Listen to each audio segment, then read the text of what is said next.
But then, surprisingly, the longest poems are saved for last, and they're about God's coming judgment on Babylon itself. So although God used this nation to execute his justice, God doesn't endorse their violence and idolatry, and so Babylon too will come under the standard of God's justice. And so Jeremiah denounces this nation's pride and injustice as well. Now, Babylon is larger than life in these poems, and it reminds us of the image of Babylon all the way back from Genesis chapter 11. Babylon has become the archetypal rebellious nation. In their glorification of wealth and war, God's going to give this nation over to its own destruction. The book concludes with a story taken from the end of the book of 2 Kings. It tells about Babylon's final attack on Jerusalem, how they destroyed the city walls and burned the temple and took the people into exile. The story shows how Jeremiah's warnings of judgment from chapters 1 through 24 were fulfilled. But then the chapter ends with a short story about the captive Israelite king Jehoiakim. He's heir to the line of David. And the king of Babylon releases him from prison and shows him favor and invites him to eat at the royal table for the rest of his life, and that's how the book ends. So it's a little glimmer of hope. And this recalls Jeremiah's promises of hope from chapters 30 to 33. God hasn't abandoned his people or the promise of a future coming king from David's line. And so while this book contains a huge amount of warning and judgment, the final words conclude with a note of hope for the future. And that's what the book of Jeremiah is all about. Jeremiah 51. Thus says the Lord, Behold, I will stir up the spirit of a destroyer against Babylon, against the inhabitants of Lebkamai, and I will send to Babylon winnowers, and they shall winnow her, and they shall empty her land when they come against her from every side on the day of trouble.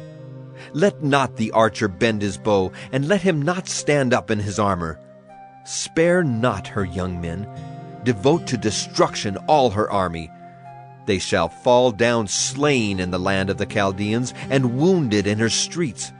For Israel and Judah have not been forsaken by their God, the Lord of hosts. But the land of the Chaldeans is full of guilt against the Holy One of Israel. Flee from the midst of Babylon. Let everyone save his life. Be not cut off in her punishment, for this is the time of the Lord's vengeance, the repayment he is rendering her. Babylon was a golden cup in the Lord's hand, making all the earth drunken. The nations drank of her wine. Therefore the nations went mad. Suddenly Babylon has fallen and been broken. Wail for her. Take balm for her pain. Perhaps she may be healed. We would have healed Babylon, but she was not healed. Forsake her, and let us go each to his own country. For her judgment has reached up to heaven, and has been lifted up even to the skies. The Lord has brought about our vindication. Come, let us declare in Zion the work of the Lord our God. Sharpen the arrows. Take up the shields. The Lord has stirred up the spirit of the kings of the Medes, because his purpose concerning Babylon is to destroy it. For that is the vengeance of the Lord, the vengeance for his temple. Set up a standard against the walls of Babylon. Make the watch strong. Set up watchmen. Prepare the ambushes, for the Lord has both planned and done what he spoke concerning the inhabitants of Babylon. O you who dwell by many waters, rich in treasures, your end has come. The thread of your life is cut. The Lord of hosts has sworn by himself, Surely I will fill you with men as many as locusts, and they shall raise the shout of victory over you. It is he who made the earth by his power, who established the world by his wisdom, and by his understanding stretched out the heavens. When he utters his voice, there is a tumult of waters in the heavens, and he makes the mist rise from the ends of the earth. He makes lightning for the rain, and he brings forth the wind from his storehouses. Every man is stupid and without knowledge.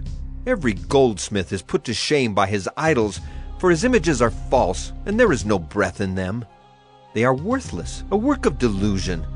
At the time of their punishment they shall perish. Not like these is he who is the portion of Jacob, for he is the one who formed all things, and Israel is the tribe of his inheritance. The Lord of hosts is his name. You are my hammer and weapon of war. With you I break nations in pieces. With you I destroy kingdoms. With you I break in pieces the horse and his rider. With you I break in pieces the chariot and the charioteer. With you I break in pieces man and woman. With you I break in pieces the old man and the youth. With you I break in pieces the young man and the young woman. With you I break in pieces the shepherd and his flock. With you I break in pieces the farmer and his team. With you I break in pieces governors and commanders. I will repay Babylon and all the inhabitants of Chaldea before your very eyes for all the evil that they have done in Zion, declares the Lord.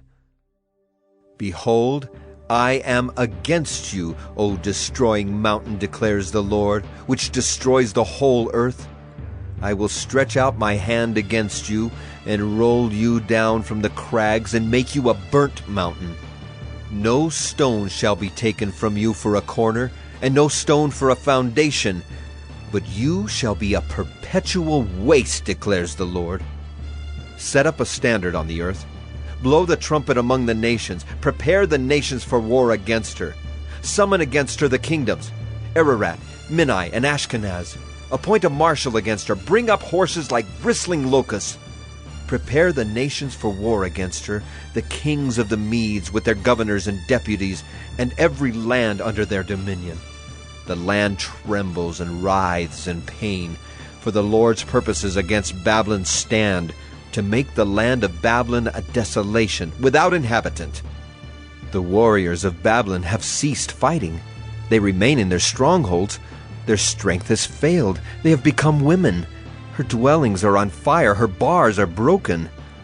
One runner runs to meet another, and one messenger to meet another, to tell the king of Babylon that his city is taken on every side. The fords have been seized. The marshes are burned with fire, and the soldiers are in panic.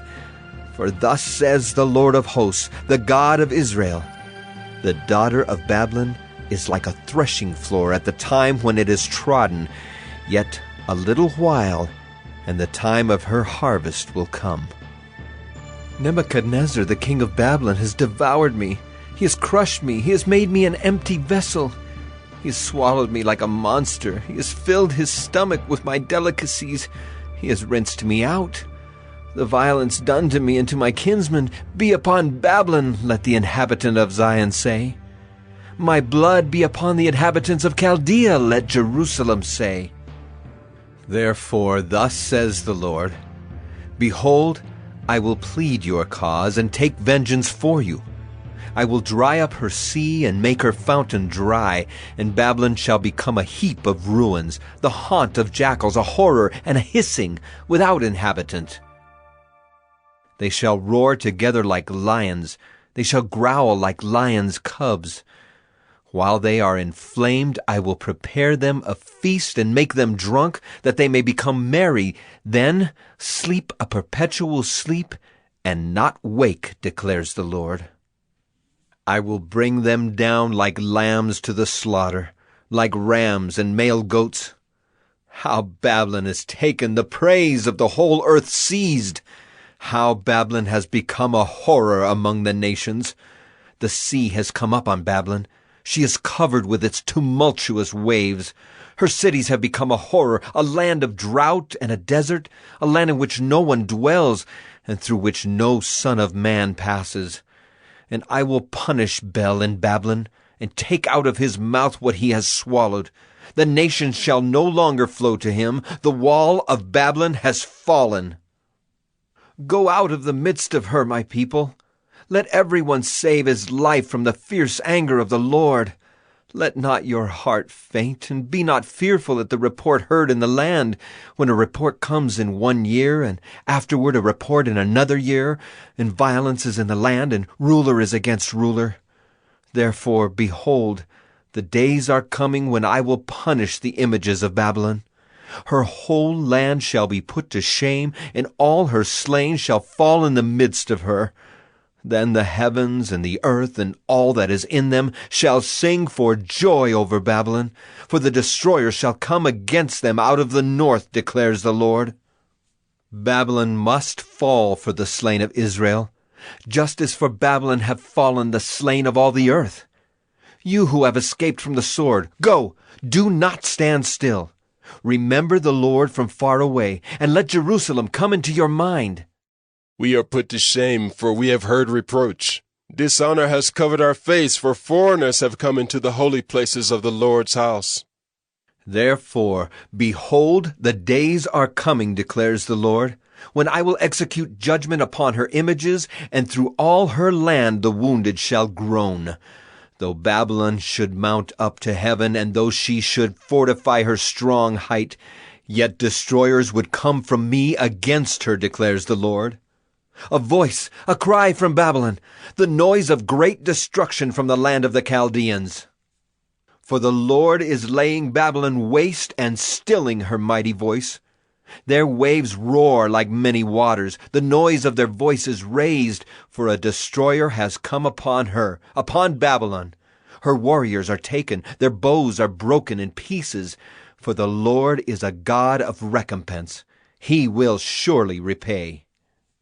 I will make drunk her officials and her wise men, her governors, her commanders, and her warriors. They shall sleep a perpetual sleep and not wake, declares the King, whose name is the Lord of hosts. Thus says the Lord of hosts, the broad wall of Babylon shall be leveled to the ground, and her high gates shall be burned with fire. The peoples labor for nothing, and the nations weary themselves only for fire. The word that Jeremiah the prophet commanded Seraiah the son of Neriah, son of Maaseiah, when he went with Zedekiah king of Judah to Babylon, in the 4th year of his reign. Seraiah was the quartermaster. Jeremiah wrote in a book all the disaster that should come upon Babylon, all these words that are written concerning Babylon. And Jeremiah said to Seraiah, When you come to Babylon, see that you read all these words and say, O Lord, you have said concerning this place that you will cut it off, so that nothing shall dwell in it, neither man nor beast, and it shall be desolate forever. When you finish reading this book, tie a stone to it and cast it into the midst of the Euphrates, and say, Thus shall Babylon sink, to rise no more, because of the disaster that I am bringing upon her, and they shall become exhausted. Thus far are the words of Jeremiah. Jeremiah 52. Zedekiah was 21 years old when he became king, and he reigned 11 years in Jerusalem. His mother's name was Hamutal, the daughter of Jeremiah of Libnah. And he did what was evil in the sight of the Lord, according to all that Jehoiakim had done. For because of the anger of the Lord, things came to the point in Jerusalem and Judah that he cast them out from his presence. And Zedekiah rebelled against the king of Babylon. And in the 9th year of his reign, in the 10th month, on the 10th day of the month, Nebuchadnezzar, king of Babylon, came with all his army against Jerusalem and laid siege to it. And they built siege works all around it. So the city was besieged till the 11th year of King Zedekiah. On the 9th day of the 4th month, the famine was so severe in the city that there was no food for the people of the land. Then a breach was made in the city, and all the men of war fled and went out from the city by night by the way of a gate between the two walls, by the king's garden, while the Chaldeans were around the city. And they went in the direction of the Arabah. But the army of the Chaldeans pursued the king and overtook Zedekiah in the plains of Jericho, and all his army was scattered from him. Then they captured the king and brought him up to the king of Babylon at Riblah in the land of Hamath, and he passed sentence on him. The king of Babylon slaughtered the sons of Zedekiah before his eyes, and also slaughtered all the officials of Judah at Riblah. He put out the eyes of Zedekiah and bound him in chains, and the king of Babylon took him to Babylon and put him in prison till the day of his death. In the 5th month, on the 10th day of the month, that was the 19th year of King Nebuchadnezzar, king of Babylon, Nebuzaradan, the captain of the bodyguard, who served the king of Babylon, entered Jerusalem. And he burned the house of the Lord, and the king's house, and all the houses of Jerusalem. Every great house he burned down. And all the army of the Chaldeans, who were with the captain of the guard, broke down all the walls around Jerusalem. And Nebuzaradan, the captain of the guard, carried away captive some of the poorest of the people, and the rest of the people who were left in the city, and the deserters who had deserted to the king of Babylon, together with the rest of the artisans. But Nebuzaradan, the captain of the guard, left some of the poorest of the land to be vine dressers and plowmen. And the pillars of bronze that were in the house of the Lord, and the stands and the bronze sea that were in the house of the Lord, the Chaldeans broke in pieces and carried all the bronze to Babylon. And they took away the pots and the shovels and the snuffers and the basins and the dishes for incense and all the vessels of bronze used in the temple service. Also the small bowls and the fire pans and the basins and the pots and the lampstands and the dishes for incense and the bowls for drink offerings. What was of gold, the captain of the guard took away as gold, and what was of silver, as silver. As for the 2 pillars, the one sea, the 12 bronze bulls that were under the sea, and the stands which Solomon the king had made for the house of the Lord, the bronze of all these things was beyond weight. As for the pillars, the height of the one pillar was 18 cubits, its circumference was 12 cubits, and its thickness was 4 fingers, and it was hollow. On it was a capital of bronze. The height of the one capital was 5 cubits.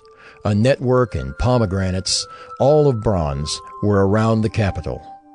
And the second pillar had the same, with pomegranates. There were 96 pomegranates on the sides. All the pomegranates were 100 upon the network all around.